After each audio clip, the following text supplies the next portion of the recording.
From the pitch black Univest studios at Lehigh Valley Public Media in Bethlehem, PA, it is time for another candlelit episode of chemical-free horticultural hijinks You Bet Your Garden. Did you ever hear of growing rhubarb in the dark? I'm Mike McGrath, and on today's show, we'll discuss a centuries-old technique that yields the sweetest rhubarb possible. Plus, your fabulous phone call questions, comments, tips, tricks, suggestions, and titanically terpene trepidation. So stay right where you are, cats and kittens, because it's all coming up faster than you listening to the fascinating sounds of rhubarb growing to its own distant drummer of darkness right now. Support for You Bet Your Garden is provided by the Espoma Company, offering a complete selection of natural organic plant foods and potting soils. More information about Espoma and the Espoma Natural Gardening Community can be found at espoma.com. Welcome to another thrilling episode of You Bet Your Garden from the Univest studios at Lehigh Valley Public Media in Bethlehem, PA. I am your host, Mike McGrath. Attention, podcaster and radio listeners. We continue with our new feature, In the News, just for you audio-only files. This time out, we report on an alarming side effect of Jack Daniel's whiskey, and it doesn't involve you getting a DUI. You won't want to miss the terrible tale of the angel share, coming up soon. Before we start the show, back to the taking care of business department. I am happy to announce that I will appear at the Allentown Public Library on Tuesday, March 21st at 2 in the afternoon. The event is free, but they request you register in advance at the Allentown Library website. Be there or be square, cats and kittens. Kevin, welcome to You Bet Your Garden. Hey, Mike, how you doing? I am just Ducky. Thank you for asking. I have to be very gentle with Ducky these days because he's holding up Sprout. And that would just be a bad omen if Sprout fell over on this show. Where are you? So I'm out of Kennett Square, Pennsylvania. Okay, well, you're out of it. That leaves the rest of the world and the universe, I'm not in New York City. Right. Okay, so you're near the mushroom capital of the world. That's correct. And what can we do you for?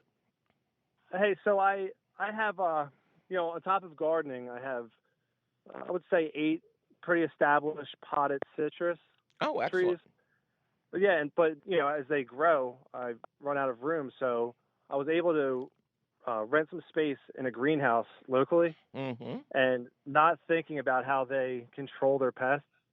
I just dropped them off. It was worth it for me.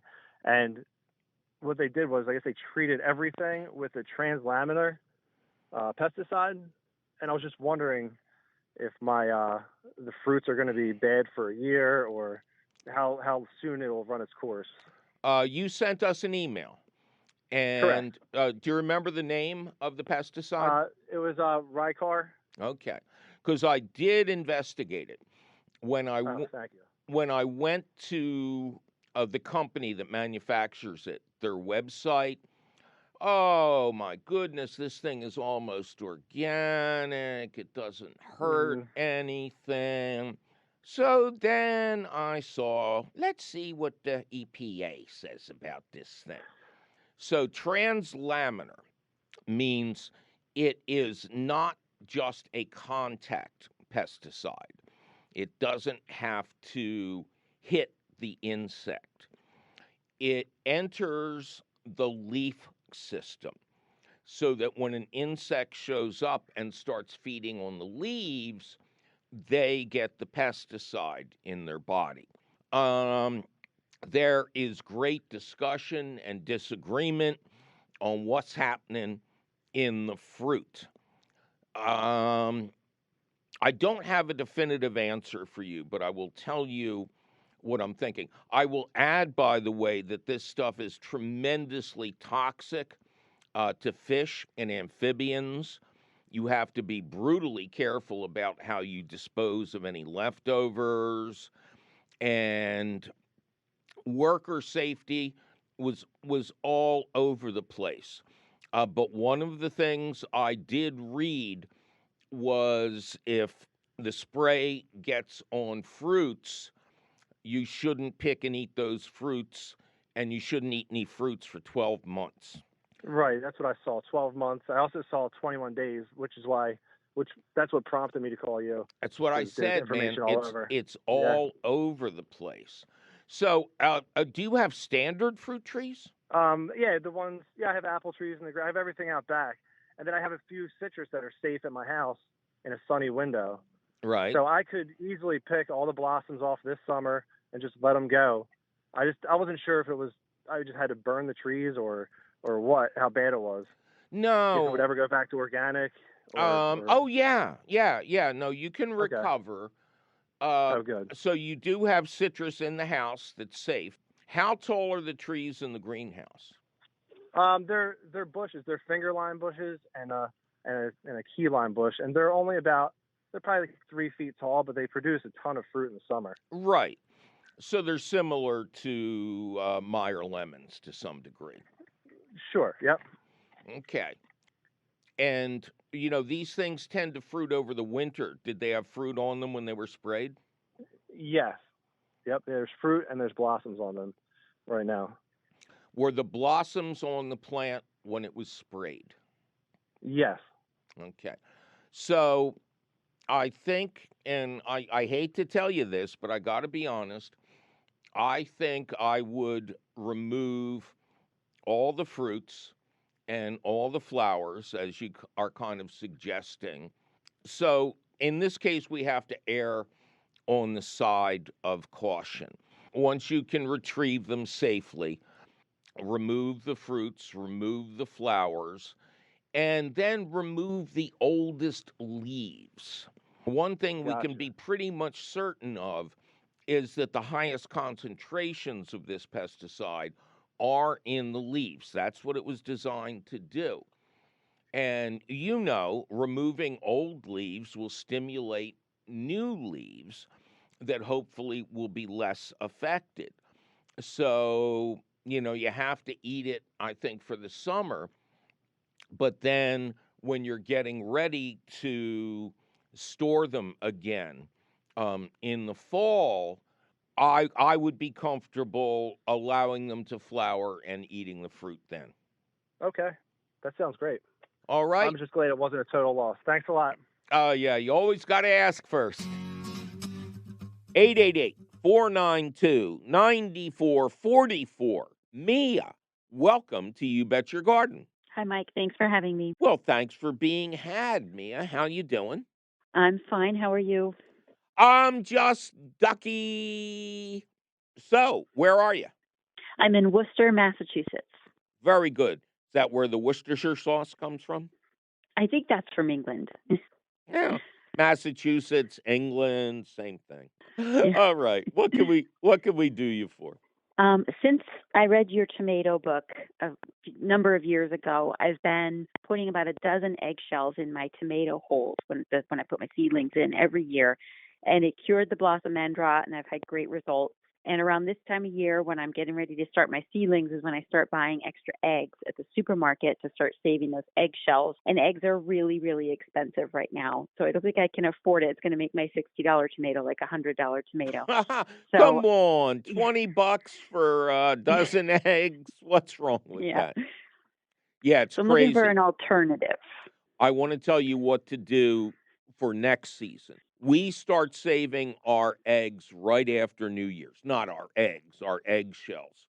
We crack them open, we use the eggs, we put the shells back in the carton, leave the carton lid open 24, 48 hours, they're air dried, and then we put them in a special place where we know they'll be when planting time comes around. Calcium stays good forever. It's an element.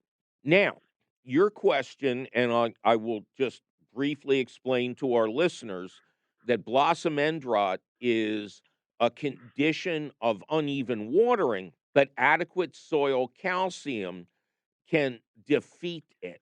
It is almost 100% certain that if you crush up a dozen dried eggshells, put them on top of the root ball before you fill in the planting hole, you will not get blossom end rot. But over the years, vegans, people who are allergic to eggs, have asked me what the alternatives are. The biggest one is calcium carbonate tablet. I don't know if they still sell those horse pills, but some people have them in their medicine chest from a decade ago. It turns out that calcium carbonate is not absorbed by our bodies to build our bones. That's calcium citrate. Um, so they lied to you while choking you all these years. But if you have calcium carbonate pills, use a hammer and crush up a dozen of those and put them in the planting hole. Some people will substitute Tums, especially the higher calcium versions of Tums. And again, a dozen just seems to be the magic number. And I always warn people, don't blame me if your tomatoes come out tasting of tropical fruit. The other really easy way, and this would be applied a little differently, any organic plant food that is specifically designed for use on tomatoes will have a lot of calcium in it. You can see it in the ingredient list on the back. So in this case, you would drop the tomato down into a deep hole to allow the auxiliary roots to grow off the stem. You would fill in the hole with the same soil you dug out. Then you would spread the pelletized tomato fertilizer on top of that soil and then cover that with 2 inches of soil or compost to help it get activated and down to the roots. Any of those things will prevent your blossom end. Okay, great. This is very helpful. Thank you. Oh, my pleasure. Thank you. And I hope you have a good season. Thank you. You too. All right. Bye-bye for now. Bye-bye. Well, it's time for me to take a little break and inform all of yous that our special audio-only segment, In the News, is coming up. This time out, we present a story from the New York Times about Jack Daniels, yes, the whiskey, and how its evaporative angels are destroying a Tennessee town. That's coming up next on You Bet Your Garden from the Univest studios at Lehigh Valley Public Media in Bethlehem, PA.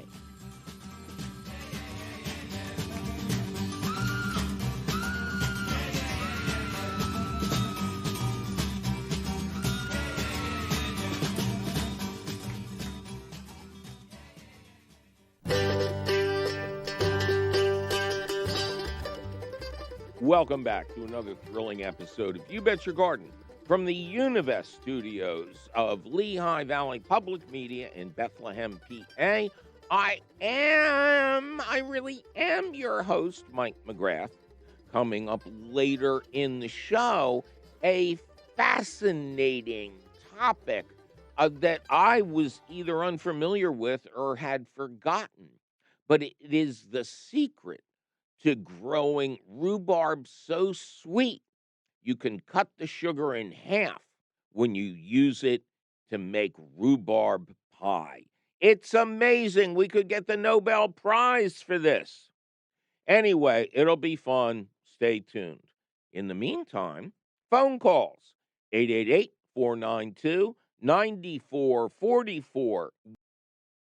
Annika, welcome to You Bet Your Garden. Hi, how are you, Mike? I am just ducky. So I am in Downingtown. I'm originally from Germany. Oh, okay. That's interesting. All right. What can we do for you, Annika? All right, so I have a tree that I planted when we moved to Downingtown in 2000, probably 8. So about 15 years ago, an apple tree. I was all excited, and it had flowers the first year. And then all of the leaves would, it would just turn completely yellow and then fall off. Well, apples and peaches are the hardest things to grow in the Northeast, in the Mid-Atlantic. Did you say that in the earlier days of the tree that it bore good fruit? No, it never really had fruit. It never came to full fruition. Okay, planted in full sun? I want to say yes. There are trees next to it. But it gets plenty of sun. I want to say there is a black walnut tree. It's quite big. It's not right next to it, but it's I want to say the canopy ends before it reaches to the apple tree that we have. It's a Fuji, semi-dwarf. And I knew about the pests and so forth. Now, wait a minute. Mm-hmm. Semi-dwarf. So there is a visible grass on the tree where they put a rootstock and a scion together. I couldn't tell. Can you see the root flare at the bottom of the tree, or is it a popsicle stick in the ground? I want to say it's more of a popsicle. Okay. You might have accidentally even covered over the graft, which would mean the rootstock would then take over. And does the area drain well? Yes, for the most part. It gets flooded a little bit from time to time when there's a lot of rain. There's like water runoff about 10 feet from it. Do you have a lot of land?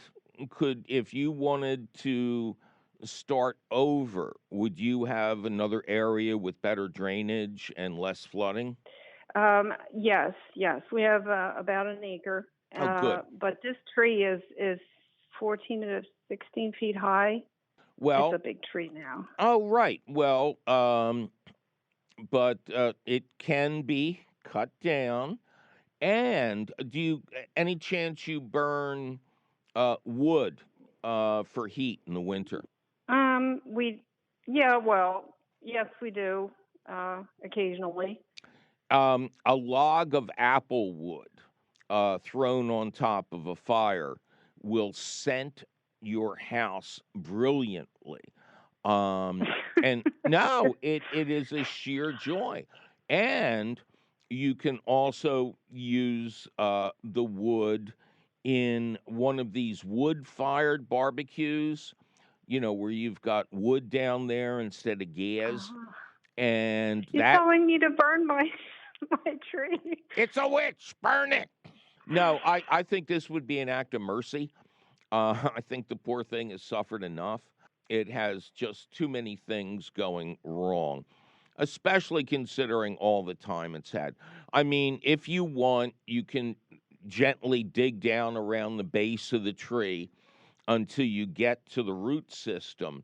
I would not be surprised if some of those roots were rotting. There are very few plants that can stand wet feet for any prolonged period of time. I would urge you to look at varieties. Contact Penn State Extension or just go online, and there will be a list of apple trees that are resistant to insects and disease in the United States, in Pennsylvania. You can't just buy by name or taste. You gotta buy a tree that can defend itself. Right. 2 trees will always do better than 1. A lack of pollination can be solved by simply having another tree nearby. I did plant some more. There is another Fuji, and then I planted a Jonah Gold, and there are some other plum trees further up.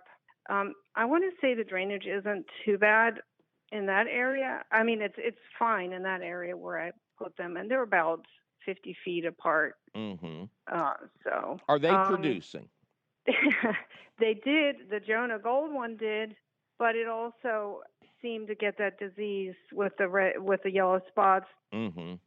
and on top of it, we saw squirrels taking the apples.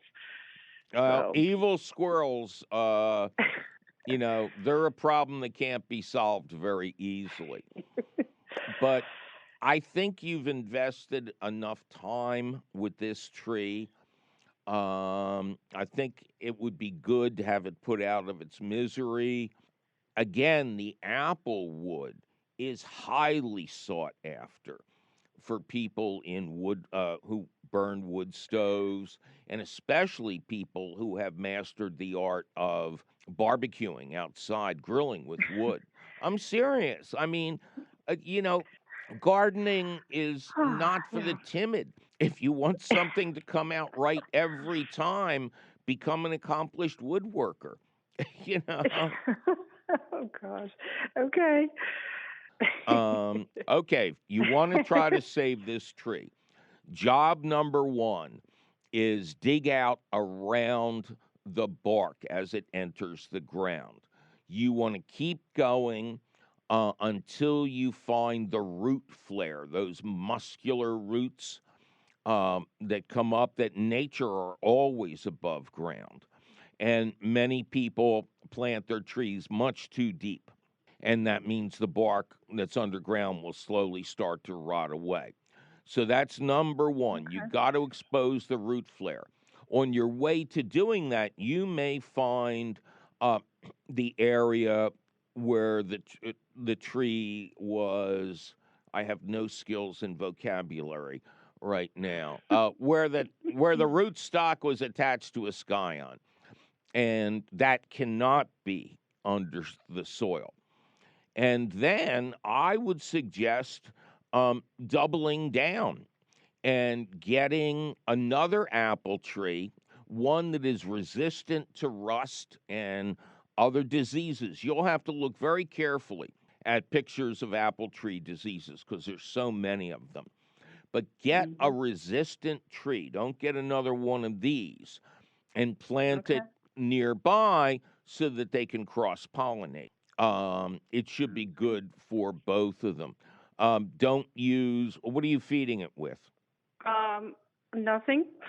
Okay. Well, again, the answer to every question is compost. So Okay. get some good quality compost and spread it around the roots of the tree. As soon as you see diseased parts, rip them off and trash them. And Yep. there are lots of people like me who keep a tree around just for the apple blossoms. Yep. Absolutely. All right, we got to go. All right. Thanks. Thanks for taking my call. Good luck to you. Bye-bye. All right. Thanks. Bye-bye. Okay, kids, it is time for our educational feature in the news. From the March 5th edition of the New York Times, the headline, Whiskey Fungus Coats a Tennessee Town. Whiskey fungus, which is a true fungus that thrives around distilleries, bourbon, Canadian whiskey, Caribbean rum. And we'll get to why it is so prevalent in the atmosphere around this place.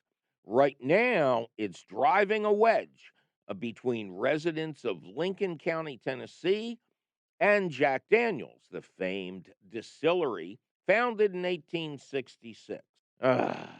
You'd think bringing a lot, bringing a lot of jobs to the area, building these barrel houses, the whiskey has to be aged. They sell a lot of it. You have to put it somewhere. So they have they're barrel houses. They don't look like warehouses, but they are warehousing the aging whiskey. But, and I quote, for months, some residents have complained that a sooty, dark crust has blackened homes, cars, road signs, bird feeders, patio furniture, and trees, and people who move slowly as the fungus has spread uncontrollably, fed by alcohol vapors wafting from the charred oak barrels of aging whiskey. Now, I'll drop back to the 1990s when I was in the wine country, and distilleries were being very popular then. Of course, it was always the wine company. It was always the wine company. It was always the wine country. But a lot of entrepreneurs there started making beer and started distilleries. And when I visited one, the distiller in charge told me about, quote, the angel's share. So when this whiskey is aging for years and years, it loses a little bit of content over the time in the form of ethanol that kind of wafts out of the barrels. Now, the barrels don't leak, but the ethanol gets out as a gas. And when you open the barrels at the end of, the timing period, when it's had enough years, um, some of the whiskey is missing. And they called that the angel's share. Doesn't that sound nice? Oh, it's wafting up to heaven, making the angels a little happier. Well, in this small community, home to around 35,000 residents, it is the devil's share. It is well known throughout history about this whiskey fungus, but this town seems to be out of control. There's 6 warehouses of the barrels, known as barrel houses, and they want to build a lot more. But the entire area is caked with this stuff. Think about artillery fungus the size of Godzilla. I've seen pictures from this. The street signs are totally obscured. The trees look like they have 2, 3 inches of this black fungus. It gets on everything, and it is incredibly difficult to get off.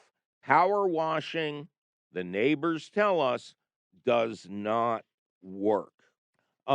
Several neighbors have used high pressure hoses to wash the property every 3 months with Clorox and water, but the fungus always returns or never goes away.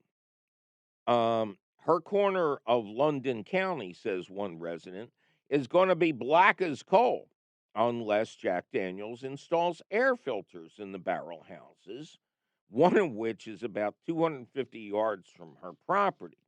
That fungus is now on steroids. You ready for some weasel words? Melvin Keebler, general manager of the Jack Daniels distillery, said in a statement that the company, quotes, complies with all local, state, and federal regulations regarding the design, construction, and permitting of our barrel houses. We are committed to protecting the environment and the safety and health of our employees and neighbors. Weasel, weasel, weasel, weasel. How about the fact that their houses have turned black and it doesn't damage property? Yeah, you try to sell a house that's covered in black fungus, and you have to acknowledge by law that it's coming from those barrel houses over there and always will. Now, Jack Daniels doesn't want to do anything about this. And I will point out from my old health writer days, you can't have that much fungus in the air and say it doesn't harm human health.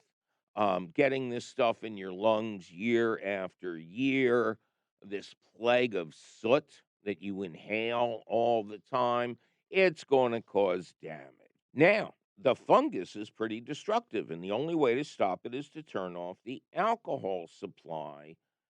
James A. Scott, professor at the Dalai Lama School of Public Health at the University of Toronto, who has studied the fungus since 2001 and helped name it, said he was not aware of any research specifically looking at the health effect. It wrecks patio furniture, he says. House siding, almost any outdoor surface. I've seen trees choked to death by it. It is a small mercy that it does not yet appear to have a negative effect on humans. So the ethanol going into the air is feeding the fungus. This is an organism that thrives on ethanol. So the more of the angel's share that comes out, the worse the situation becomes. And this is total corporate irresponsibility. The neighbors have demanded air filter, and Jack Daniels replies, no, that would ruin the taste of the whiskey. The whiskey that is aging is in the barrels. The ethanol has left the barrels. Capturing the ethanol rather than let it just leave the building and destroy the neighborhood cannot possibly affect the taste of the whiskey. They're just denying reality. So if you're a Jack Daniels drinker, maybe you want to try some other brands. But I call upon the Jack Daniels company to install filters, capture that ethanol, which is not good for the environment, and be a good neighbor. Well, it's time for me to take another little break and happily announce that I will take to the road once again to appear at the Allentown Public Library on Tuesday, March 21st at 2 p.m. The event is free, but the library asks that you register in advance. All you got to do is search Allentown Public Library. Again, that's 2 in the afternoon, cats and kittens. You can enjoy lunch in the wonderfully resurrected downtown of Allentown. Come see me at 2 o'clock, and then you can do whatever you want. Oh, did I say the event is free? Well, it is. I'm reasonably inexpensive Mike McGrath, and you're listening to You Bet Your Garden from the Univest Studios at Lehigh Valley Public Media in Bethlehem, PA.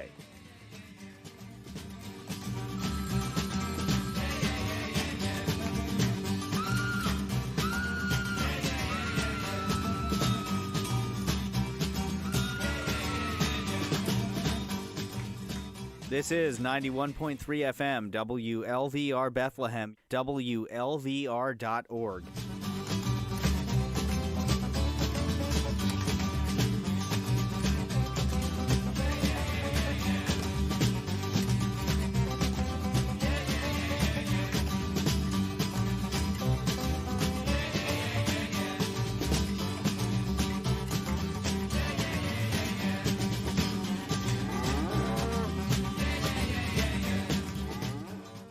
Welcome back to another thrilling episode of You Bet Your Garden from the Univest Studios at Lehigh Valley Public Media in Bethlehem, PA. I am your host, Mike McGrath, and we're in the stretch now, cats and kittens.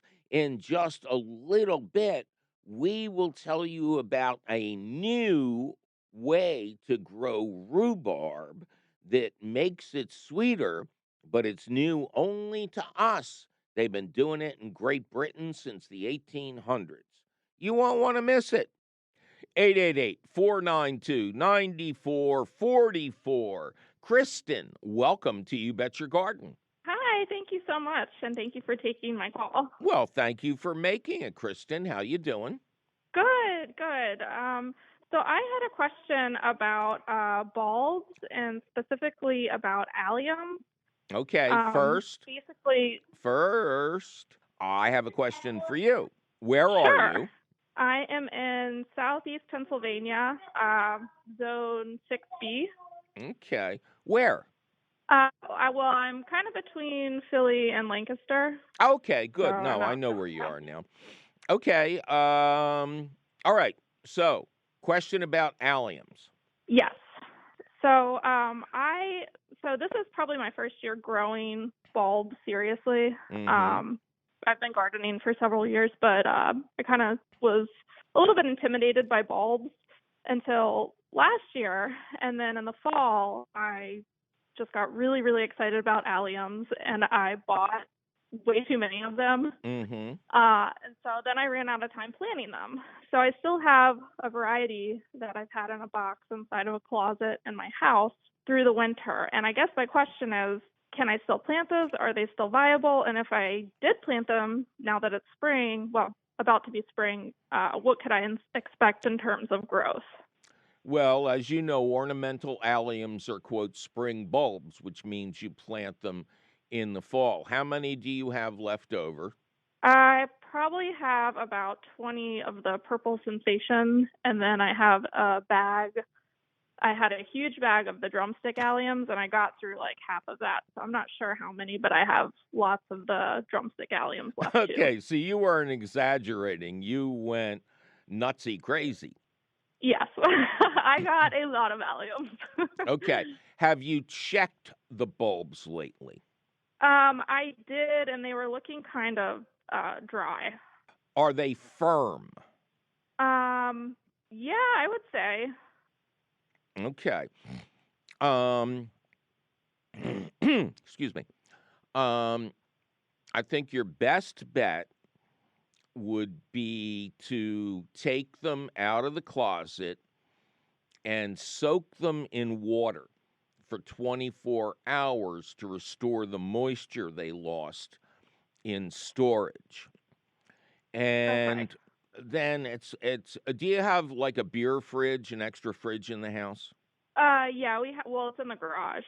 Oh, that's yeah, fine. we do. Okay. No fruit or vegetables in there? No. Just beer. Well, we mostly use it for just like bulk food, but usually there's not any like fresh food out there. Okay. Normally, if you had a reasonable amount of bulbs, I would ask you to pot them up and put the pots in the fridge. Okay. Do you think there's room to even try that with some of them? Yeah, definitely. Okay, so pot them up in a combination of good quality organic potting soil, compost, and some perlite. Water the containers until they're totally saturated. Then put them in the fridge and mark the date on your calendar. 12 to 16 weeks after that, you can bring them out and put them in the sunniest spot you have. Now, this is going to be outside of their normal bloom time, but you would have done your best at giving them the chilling period they require. And with them in the pots, it'll make a remarkable display. I would not recommend trying to plant them directly in the ground. I'm trying to think. You can try, get as many into pots as you can.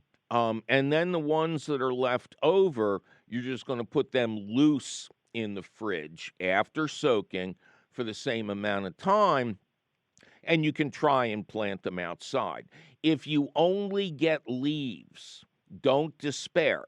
Let those leaves absorb all the solar energy they can until everything starts to turn brown.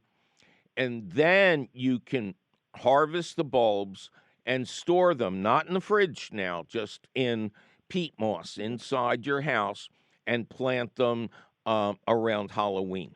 Got it. Okay, they may need a year to recharge. Okay. So good luck to you.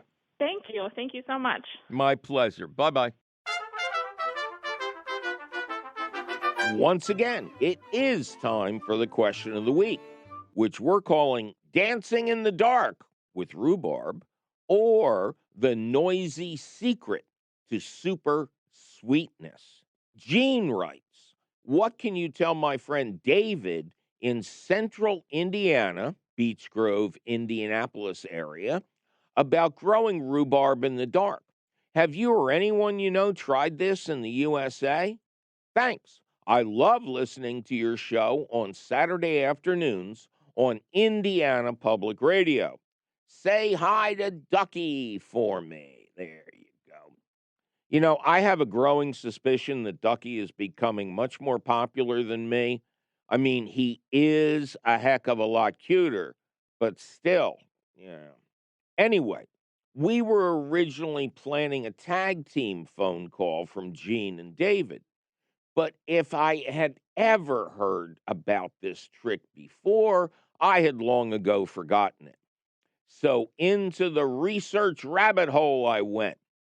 What I learned was so cool, I had to turn it into a question of the week so that its wisdom and revelations will reside at the Gardens Alive website in perpetuity, or at least a fairly long time. The technique comes to us from Great Britain, especially the quote Yorkshire Triangle in the north of England, which is not a place where ships and planes disappear, but a 9 square mile area where this type of forced rhubarb is grown in sheds where no light is ever allowed to intrude. In fact, the crop is so sensitive, it's harvested by candlelight, just as it was in the 1800s. The website for America's Test Kitchen has one of the best articles on this, as well as a groovy photo of candlelight harvesting. I just hope the photographer didn't use a flash. Oh no! Oh no!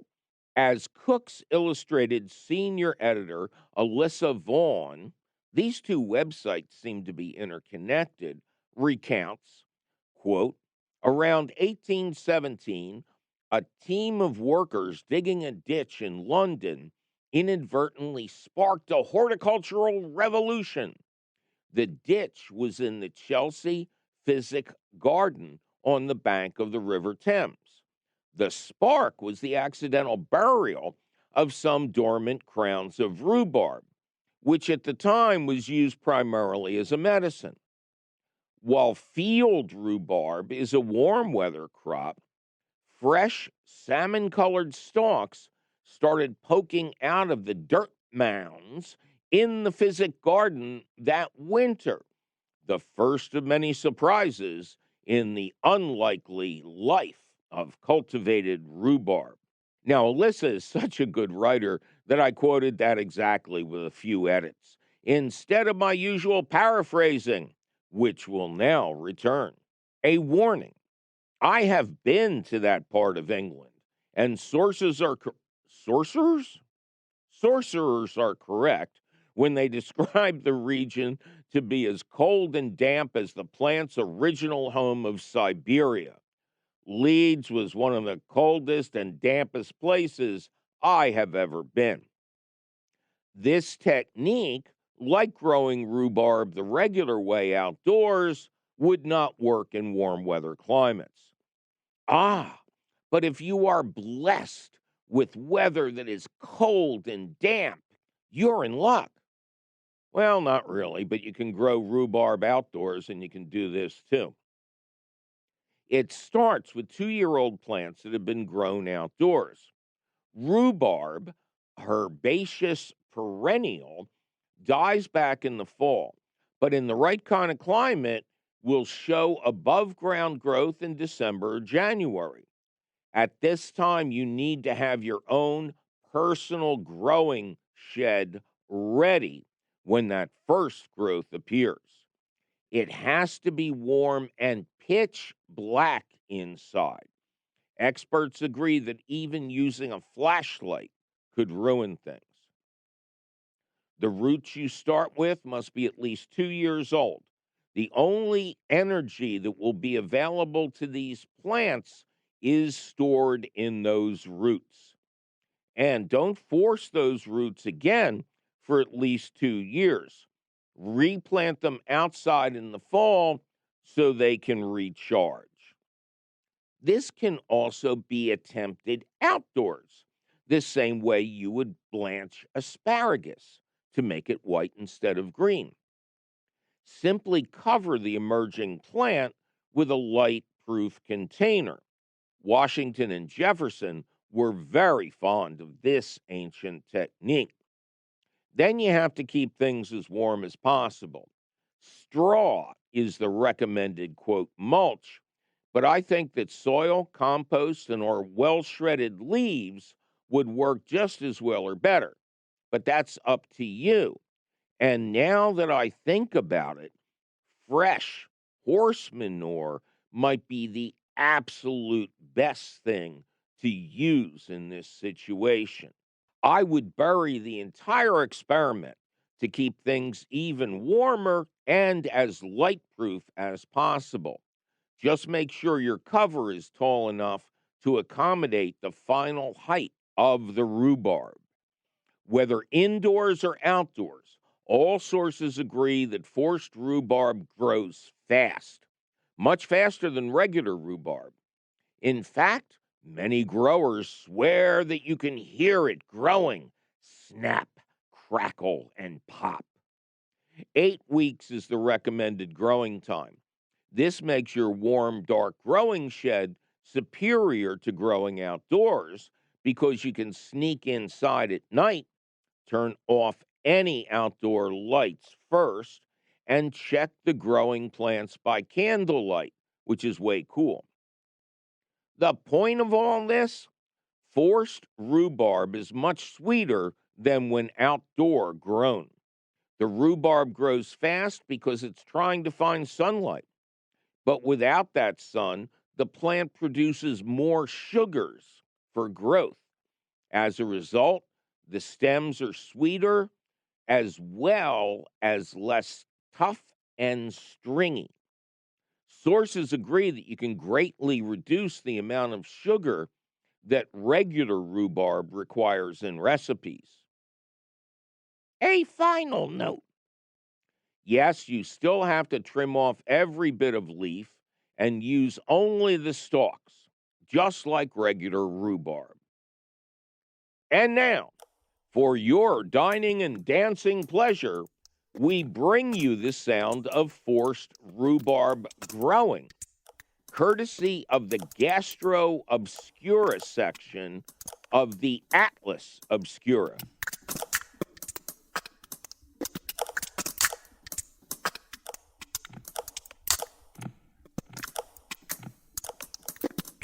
Hey, if you like the music, be sure to tip the wait staff.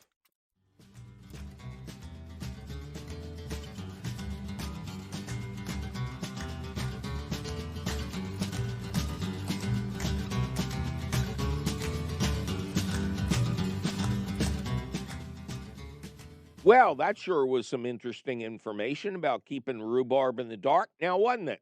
Luckily for you, the question of the week appears in print at the Gardens Alive website. To read it over at your leisure or your leisure, just click the link for the question of the week at our website, which is still and will forever be youbetyourgarden.org. Gardens Alive supports the You Bet Your Garden question of the week, and you will always find the latest question of the week at the Gardens Alive website. Yikes, my producer is threatening to grow me by candlelight if I don't get out of this studio. We must be out of time. But you can call us anytime at 888-492-9444 or send us your email. You're tired, you're poor, your wretched messages teeming towards our garden shore at YBYG at WLVT.org. I'm begging you. I'm on my knees. I'm not actually on my knees because I would have trouble getting back up again. But please include your location. You Bet Your Garden is a half-hour public television show available on PBS 39 and PBS Passport, and an hour-long public radio show and podcast, all produced and delivered to you weekly from the Univest studios at Lehigh Valley Public Media in Bethlehem, PA. Our radio show is distributed by PRX, the Public Radio Exchange. You Bet Your Garden was created by Mike McGrath. Mike McGrath was created when a small amount of matter from a fallen white dwarf star gave him the power to shrink in size, which is not exactly what he was hoping for. Ken Queter is our musical director. Our chief content officer is Yoni Greenbaum. Our angel of the airways is Christine Dempsey. Our sound engineer and set decorator is Cheerful Charlie Sarah. Our social media director is Amanda Norfleet. Check out her fine work at the You Bet Your Garden Facebook page and send her pictures of what's happening in your landscape. Teresa Radke is our peerless princess of profound production. Our audio editor is the always lovely Jonas Bowen. Judicious Jake Boyer does the video. Our directorial director of direction is the harassed and harried Javier Diaz. Also starring Jacob Morris, Zach the Tack, and our beloved band of card sharks, roustabouts, and fortune tellers. Our CEO, Tim Fallon, recently told me, you can be the executive producer of your show. Nobody else wants the job, and the last person we asked tried to throw himself out of a window that doesn't open. I'm your host, and I guess executive producer, Mike McGrath, and I'm all giggly about finally starting this season's tomatoes. So I'll be laughing at my seed starting mix and confusing passersby until I see you again next week.